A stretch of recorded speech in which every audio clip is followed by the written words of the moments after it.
guys, we're back at it again with my buddy's Trans Am, and I got something really interesting I want you to see. This is a little nerve-wracking to me, but we're gonna figure it out together. You see that lifter right there? It's stuck, absolutely stuck. So in the comments, if you guys think you know what it is, let me know. All right, so we got my buddy Joe taking off the other head. He's the owner, and we got the lifter out. So I'm gonna show you guys that in a little bit. All right, so we got the other head off, and we got all the lifters out except for, one right here, one right here, one right here, and then the one in the back that we had trouble getting out. These are not coming out easy either. So what do y'all think it is? All right, guys, so this is the normal lifter. You can see the little retaining pin in there.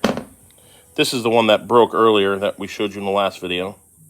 We'll take this apart in another video. But this one is one of the ones I pulled out that was giving us a hassle, and watch this. No pin. Nothing was holding that in. So definitely a lifter problem in this car. All right, we got the Morel lifters soaking in some oil. We did a quick clean on them, so we're gonna go ahead and start dropping them in. All right, guys, so we got the lifters in. They've been soaking. We cleaned them up. We got them good. Check this out. Each one of these slid in just fine, and that was the issue we were having taking them out. They were tight.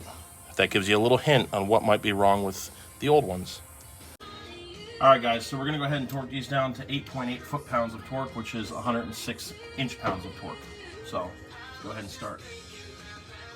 It don't make much of a snap when it's that light. That's it. That's all it took. All right, so we're gonna put the head gaskets on. Now that the lifters and valleys are all done, or I should say trays. All right, got the head gasket on. Slide on the new head.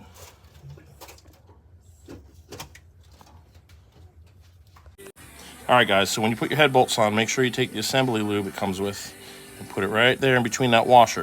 And the reason why is when you torque it down, you want to have absolutely zero resistance so you can get the correct torque setting. All right, so now we're going to torque the head bolts down. It's in sequence, so technically you're supposed to go from 25 foot-pounds, then to 90 degrees, then to 70 degrees. However, we're going to do 25 foot-pounds, then we're going to do 50 foot-pounds, and then we're going to do 80 foot-pounds. So we're going to click it.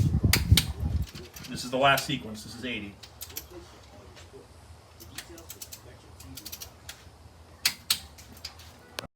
Guys, we got the heads down, torqued up. We got the rocker arms on. We're getting ready to torque those down. Next, we're going to button up the manifold and get this thing put back together. But stay tuned for part 2, or actually technically part 3. And I'll show you the lifter in that video.